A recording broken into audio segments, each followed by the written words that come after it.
Hi there guys, welcome back to Dad Plays Stuff and another episode of the Merc Showcase series. Now before we get into it, please leave a like, a comment and subscribe.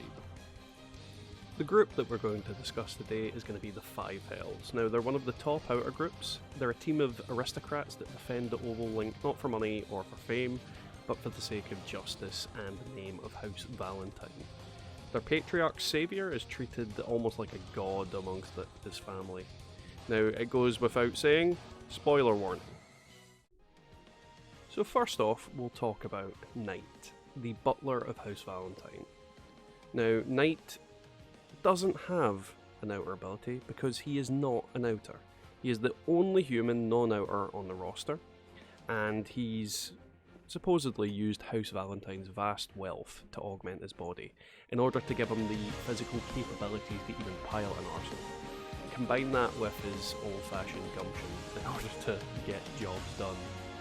Now his arsenal is a long-range affair using a combination of sniper rifle and shield, and Splendor on the shoulder.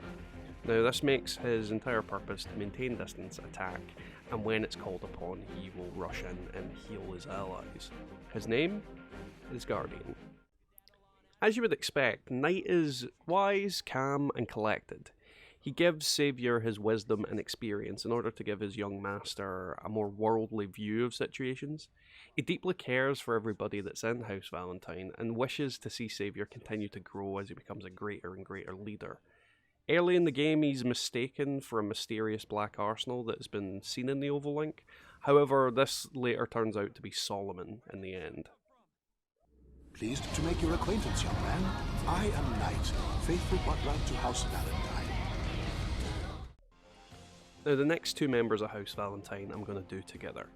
They're both very intrinsic and linked to each other, and it just does them more justice to do them as a duo. So first off we have Abyss, a young gothic pilot of House Valentine and one of the younger sisters of the family. Her outer ability allows her to instill fear in her enemies.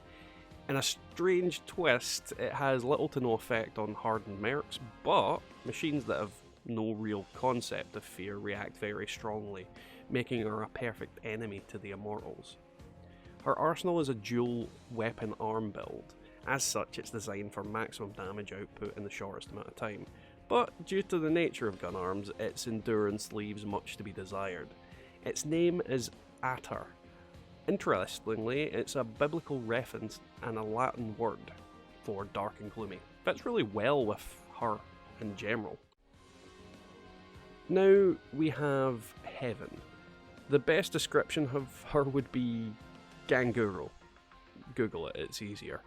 Now her outer ability is very similar to her sister's. She can cause those around her to become destructive in their actions.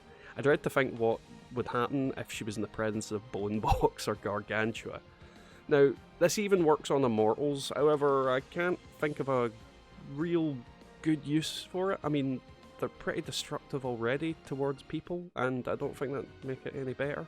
Either way, and her ability is widely dependent on her mood, so if she's not feeling too great, I'm assuming it doesn't work very well, but I'm really not sure. Now, her arsenal is a speed-based unit, using a variety of melee, traps, and acid. In short, keeping your distance from her would be heavily advised. Its name is Albus. Ironically, it's the Latin meaning for wise, and let's be honest, she's a bit of a ditz, so I imagine it's a joke at her expense. What are you sulking about? I just wish everyone would die. Well, I just love breaking stuff. Now, the two sisters could not be any more different in personality. Abyss constantly speaks of death and her desire to bring it to anyone and everyone around her. She also speaks in a flat monotone and, in all aspects, is basically a stereotypical goth. Heaven, on the other hand, is the opposite. She's bright and cheery to a creepy extent, but she expresses, like her little sister, a kind of deranged desire to break things. Now, I assume their natures are in relation to their outer abilities they both have. Maybe their own abilities affect their own minds in a greater capacity than it does other people. So you've got Abyss, who is very fear-centric, hence the fixation on death, and then you've got Heaven, that's very destructive and wants to just break stuff.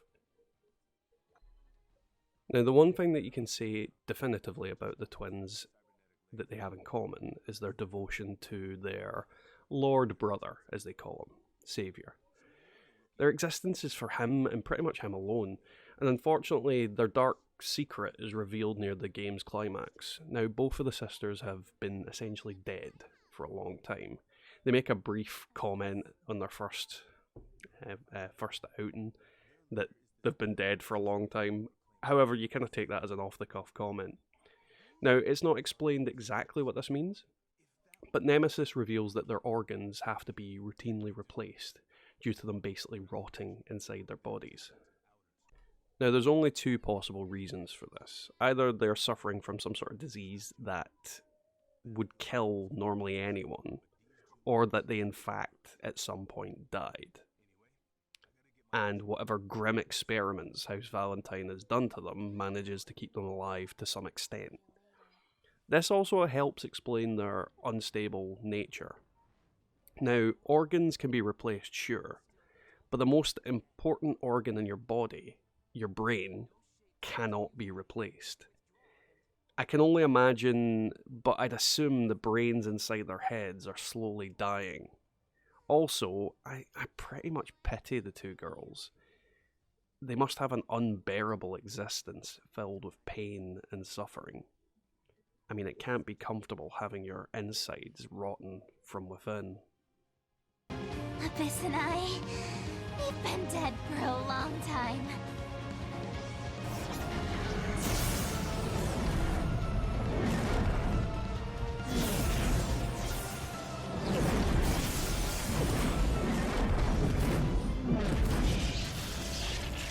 Wait, no!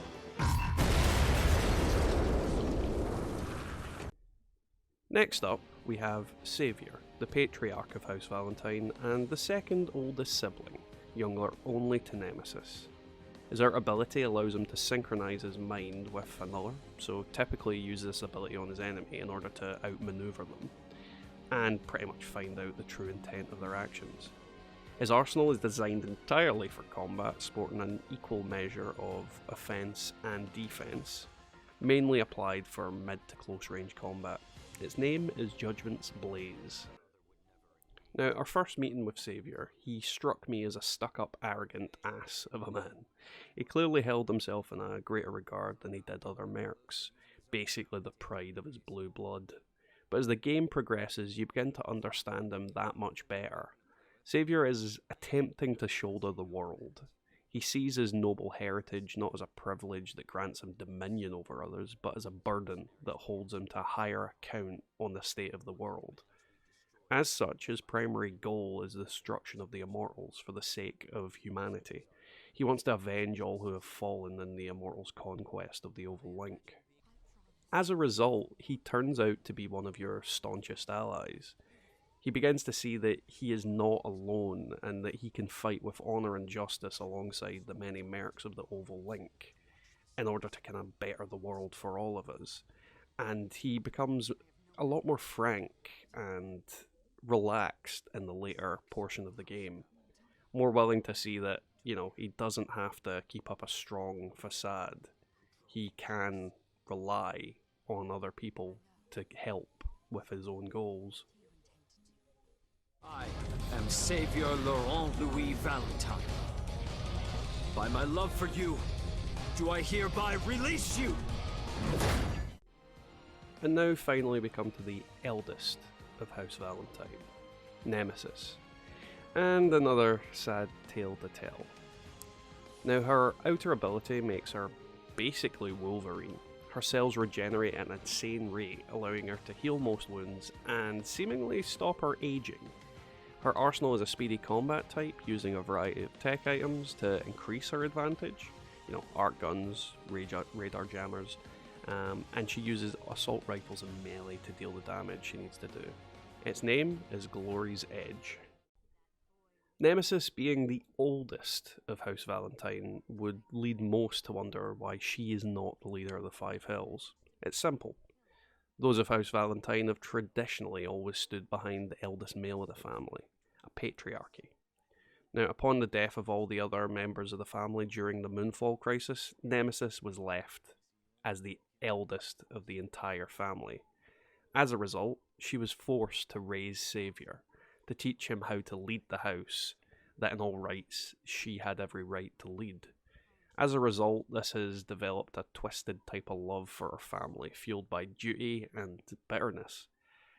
She both loves and hates all of them, the burden of the world placed on one so young, and it's unknown what real input Knight had in this situation, but she at one point basically expresses that she feels more akin to the mother of the family rather than their sister. As a result, when grief offers her the destruction of the world, her family included, she jumps at the chance. Her rage finally reached its apex. She confronts her younger brother in a final battle where she tells him exactly the pain she's been holding back. And in the end, this sets her free. The only true outcome was either her death or everyone else's. Thank you, Savior. I love you.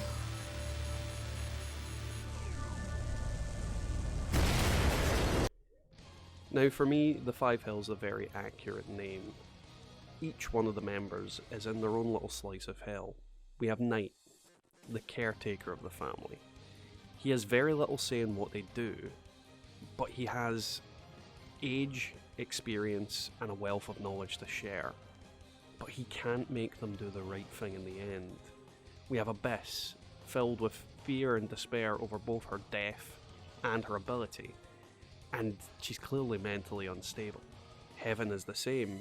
Instead of the fear, she's filled with wrath, the urge to destroy things. Savior shoulders the world.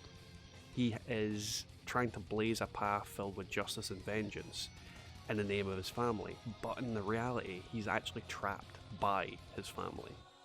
And then finally Nemesis, her love twisted by decades of murdering her younger brother to be essentially her replacement.